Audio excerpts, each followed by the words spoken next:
So today's video is a virtual showing of a piece of land. My client is not in the area, so I can't walk the property with her. So I'm gonna come out and take a look at the property, look at some of the things I'm looking at, which of course depends on what the client wants to do with the property. But a few of the things that I look at is where are the utilities. So on this one, we've got the power line above us, and right down the street, you see that trash can looking thing on that? That's the transformer, and there's one in this direction too. So power is available. It should be reasonably affordable, and natural gas is also in the area.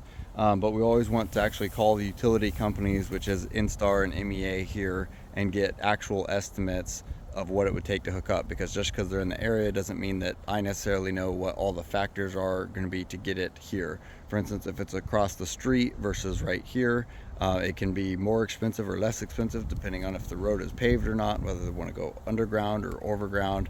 A lot of factors there, so you want to get it directly from the utility companies and not just winging it by guessing. But that they're in the area is better than if they aren't, of course. So a couple other things that I'm looking for is like swampland that makes the property harder to build on. These solid trees imply that it's probably not swampland, but to actually verify what kind of soils you're working with, an excavator can do a test hole and verify that. But if it looks like actual swamp, it probably is. If it looks forested, you've got better odds of having reasonable soils for foundations and septic. So this looks reasonable on that front. What I'm less excited about on this lot is that it's pretty steep here, which is always hard to tell in videos and photos.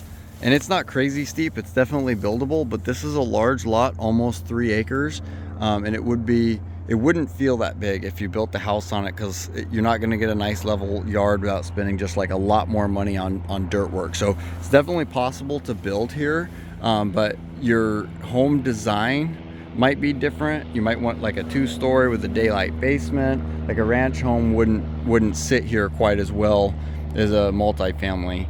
The dirt work guys will also, have some things to say about drainage and how to make sure the water from uphill isn't flowing into you.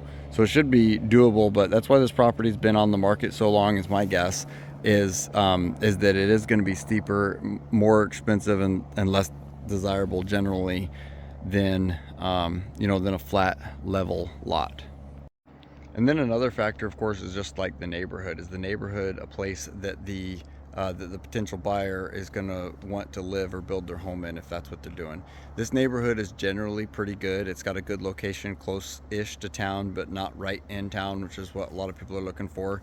There's a lot of nicer homes. There's a couple of fourplexes further down there. They look all generally pretty well maintained and taken care of, except for one lot, which I think is 2 lots over here, does have some dead cars and debris, little less taken care of than the rest of them in the area.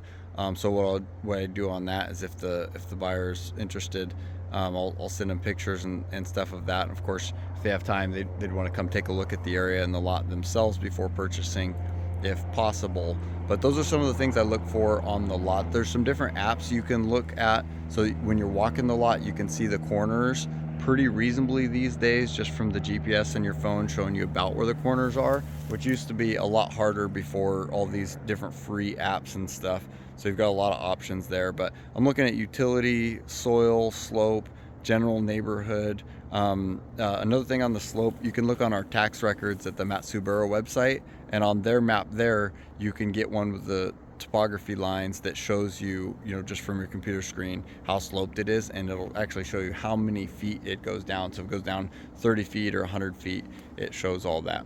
So anyways, if you're looking for land or anything else, or especially if you have something to sell, give us a call and help you out. Thank you.